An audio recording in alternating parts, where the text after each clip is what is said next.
Right, this is the first video on my channel of this system and the last, because I'm about to replace it with a newer system. Just a standard very bog standard c-tec CFP with conventional detectors and conventional sounder, conventional beacon and conventional call point. It's a very basic, boring system. Yeah, and let's give it a test before I rip it out.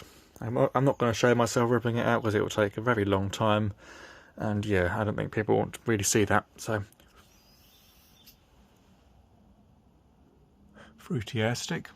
Let's put a bit more of it, but that actually worked. There we go. It did work.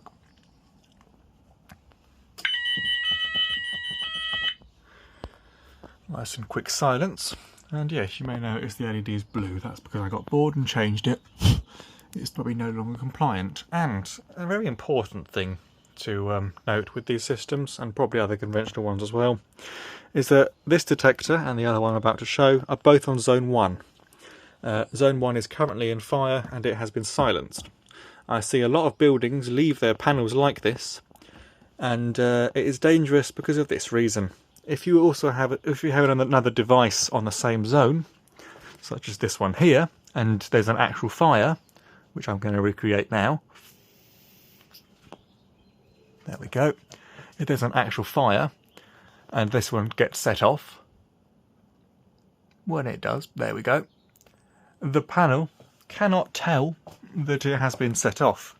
As far as the panel is concerned, that one's already put the resistance across the zone, so it just doesn't care. So if there was a real fire and you left your panel like that, it would not go off, and it would be very dangerous.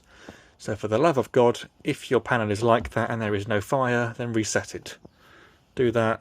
Well, let's get out of access mode and start fresh. 2, 1, 4, 3. Silence it if it's going off. So silence, and then get the smoke out, or reset, or well, clear the fire basically, if it's safe to do so, and then reset. The detector lights go out, and it shuts up. You can leave it like that, but you can press the yellow button to get out of access mode, which you should do. So yeah, if it's in fire, take it out of fire. But yeah, that's the last video. Oh fuck! Ah! Shut up. That was the other detector, which I have not cleared. Yeah, it lingers in them. But yeah, that's fine. Let's reset that and it should clear out. There we go. And yeah, if there is still smoke in it, it will just go off again like you just saw. Yeah, that's it really. And why not? Let's do a little brief call point test. Done. And yeah, let's do that properly. And yeah, this is the last video of this system, because I'm about to replace it with the 5.2 system that I showed recently. Yeah, nothing really special about it. This is just standard, box standard conventional. So I'm going to replace it with that really weird system, because as far as I can tell, like I said before, no one's actually shown the system at all. So yeah, I'm going to do that and then film it.